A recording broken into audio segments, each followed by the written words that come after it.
Partner, alam mo ba yung Jinga Juice? Jinga juice, ano yun? Oh, Jinga Juice. Ano yan? Health drink na meron siya yung dalawa sa pinakamatinding superfood, yung wheatgrass. Alam mo yun? Okay. Guyabanong meron siya nun. Sarap. Tsaka hindi lang yung maganda sa kalusugan, partner. Mas magandang kabuhayan. Ay, gusto ko niyan. Pasukin natin, healthy na, mayaman pa. Hindi na mapigilan ang pagdami ng mga taong nabiyayaan ng magandang kalusugan at kabuhayan ng Jinga Juice, isang powdered health drink na naglalaman ng dalawang superfoods, ang wheatgrass at guyabano. Nagtataglay ito ng napakaraming health benefits sa katawan. Isa rin ang mga ito na mabisang proteksyon labang sa anumang cancer sa katawan. As we all know, guyabano is acclaimed worldwide as the miracle fruit.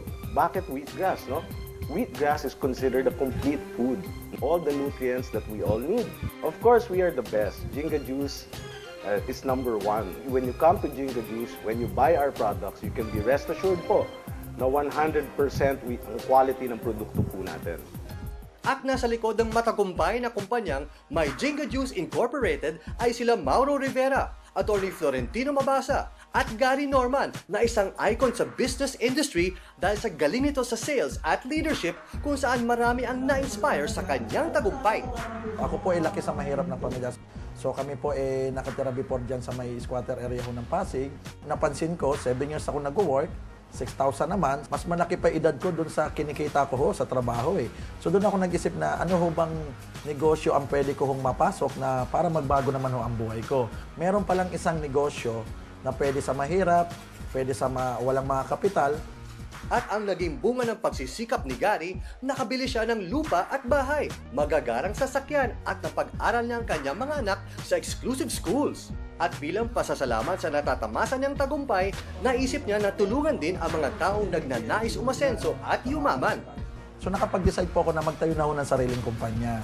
So yun po yung Jinga Juice. Umiikot ako ng buong Pilipinas at nagtotoko ako, nagbabagsak kami ng mga training. Nang sa ganun maranasan din nila yung mga naranasan namin. Gusto ko kasi namin silang matuto na meron ho palang sistemang ganito na kahit mahirap pwedeng magbago ang buhay. Nagkaroon ng kidney stones ang gym instructor na si Alex Fernandez dahil daw sa dami ng protein content ng mga health supplements na kanyang iniinom. Po-form siya ng kristal at ito yung nagiging kidney stone. At dito ko po naranasan talaga na gigisingin ako sa madaling araw, tapos yung pain ko sa likod ko, sa lower back po, talagang napakasakit po. Dumating yung time na talagang himatayin po ako sa sobrang sakit. Mahalang operasyon para matanggal ang kidney stones ni Alex. Kaya laki pasasalamat niya dahil naipakilala ang health trick na ito sa kanya. Awa ng Diyos na talagang ginawa ko siya 3 times a day ko siya iniinom. Talagang nararamdaman ko na mayroong pagbabago sa katawan ko na para bang pag umiinom ako nito, parang may bumababa sa kidney ko. Ito po yung lumabas sa akin na worth 75,000 kung ito yung ooperahan o saka isa-shockwave po. Sa ganda ng product, talagang gumaling po ako. Nabago naman ang buhay ng dating service crew na si Bong Plata nang seryosohin niya ang negosyo sa Jinga Juice. Yumaman siya sa kanyang pagsisikap at determinasyon. Napakahirap po ng buhay. Pag nag-overtime ka, minsan halos walang bayad. Pasko, bagong taon, naka-duty ka. Nung nakita ko ho itong Jinga Juice, umbasenso at gumanda po talaga yung buhay ko. Nakabili po ako ng pangarap kong sasakyan, nakabili po ako ng condominium, nakabili rin po ako ng lupa. At napag-aaral ko po yung anak ko sa magandang eskwelahan. So iniimbitahan ko kayong lahat na makarating ho dito sa My Jinga Juice Office, Tycoon Building, dito ho sa may Pasig Ortigas Center.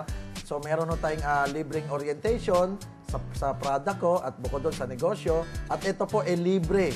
So maganda ho, makarating ho kayo para makita nyo kung gaano ho kaganda ang produkto at negosyo ho namin.